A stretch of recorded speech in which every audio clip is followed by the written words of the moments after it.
contre une ordonnance de renvoi au criminel rendue par la Chambre d'instruction du tribunal de première instance de Port-au-Prince le 15 septembre 2023.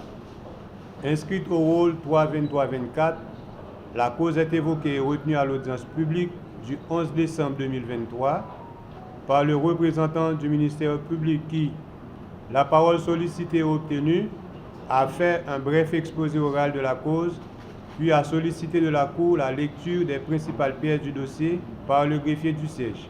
Par suite d'une plainte en date du 4 mai 2022 de l'organisation Auchan Haïti, l'unité de lutte contre la corruption, l'ULCC, a diligenté une enquête au niveau de la Caisse d'assistance sociale et, à l'issue, a acheminé le rapport relatif au parquet de Port-au-Prince le 3 mars 2023, qui, par réquisitoire d'informer, a saisi le juge d'instruction en date du 20 mars de la même année.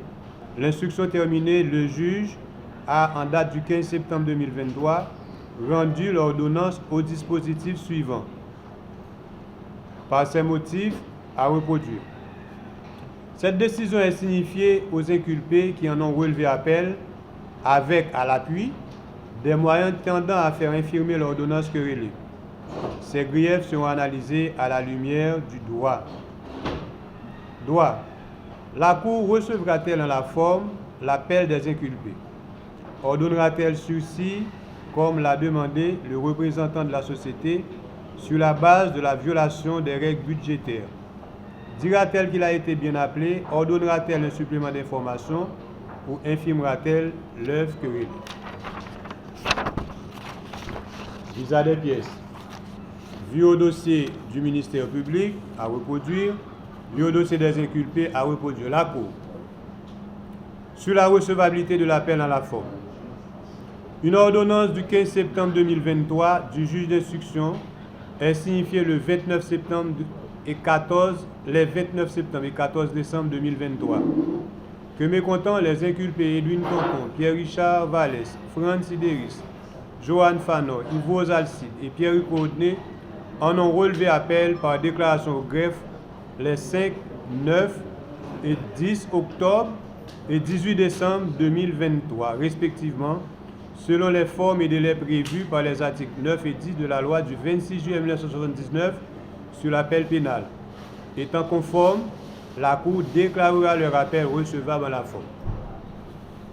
Sur le sursis sollicité par le ministère public, attendu qu'au motif d'une question préjudicielle de violation de règles budgétaires, le représentant de la société a sollicité sursis à l'audition de la cause en attendant que l'instance concernée soit saisie et qu'elle se prononce à propos. Attendu que pour ne l'avoir pas fait ni au début de sa saisine, ni devant le premier juge, et pour n'avoir pas précisé en quoi consiste cette violation de règles budgétaires, cet argument de la partie poursuivante, appuyé par certains inculpés, est considéré comme dilatoire, injustifié et sera rejeté pour manque de fondement. Par ces motifs, la Cour, délibérant en conseil au vœu de la loi et sur le réquisitoire du représentant du ministère public, reçoit en la forme l'appel des inculpés Edwin Tonton, Pierre-Richard Vallès, Johan Fanor, Yves Alcide, Franz Sidéris, Hector Dominique Bernardin et Pierre Courtenay contre l'ordonnance du 15 septembre 2023. Rejette le sursis sollicité par le représentant de la société et le caractère prématuré de l'ordonnance par l'inculpé Yves Alcide. Accueille la violation de l'article 123 du CIC proposé par M. Max Stanley Lafortune, avocat de l'inculpé Pierre Courtenay. Dit qu'il a été bien appelé et mal ordonné, en conséquence infirme la dite ordonnance et faisant œuvre nouvelle, ordonne un supplément d'information consistant, premièrement, à interroger les inculpés Edwin Tonton et Pierre Courtenay sur les faits d'enrichissement illicite d'abus de fonction et de délit d'initié comme auteur et complice respectivement. Interroger Pierre-Richard Vallès sur les faits d'enrichissement illicite, Johan Fanor et Franz Sidéris sur les faits d'abus de fonction et d'association de malfaiteurs. De s'enquérir auprès de la DGI, de l'UCREF, des banques et de toutes autres institutions financières sur les avoirs des inculpés Edwin Tonton, Pierre-Richard Vallès et Pierre Courtenay avant, pendant et après les différents postes occupés par ces derniers au niveau du ministère des Affaires sociales relativement au salaire de chacun d'eux.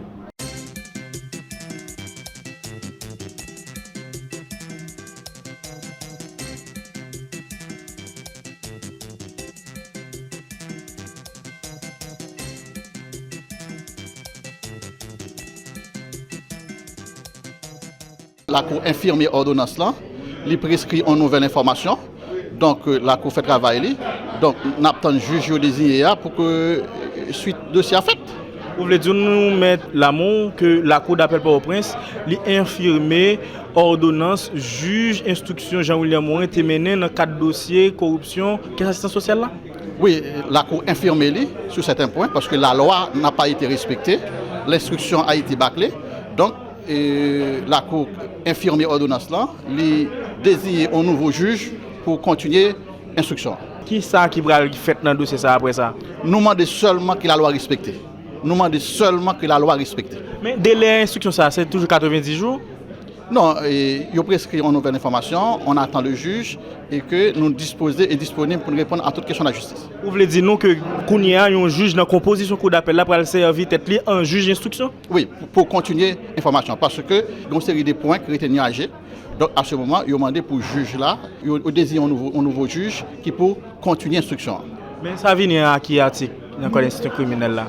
Non, l'article 18 et que l'article 18 sur la loi du 26 juillet 70 sur l'appel pénal. L'article 18 là, il dit que si vous estimez que l'instruction pas suffisante, vous êtes capable de prescrire une nouvelle information. Et comme de fait, vous prescrit une nouvelle information dans le cas de dossier ça. Un juge, pas de les juges, nous avons choisi pour enquêter sur la question. Depuis au lieu pas nous-mêmes, nous te prenons arrêt en l'autre sens parce que le juge n'a pas parlé d'enrichissement. Mais il n'a pas gagné moyen pour prouver ça. C'est ça que fait là, la loi, il a appliqué la loi. Pierre Richard Vallès et autres, ils sont libres comme le vent.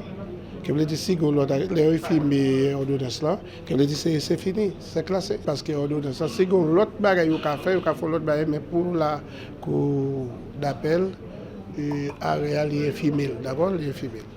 Ok? C'est son plaisir pour famille Richard Vallès qui passait 1 an en prison et puis la loi était là, je vous dis à l'appliquer.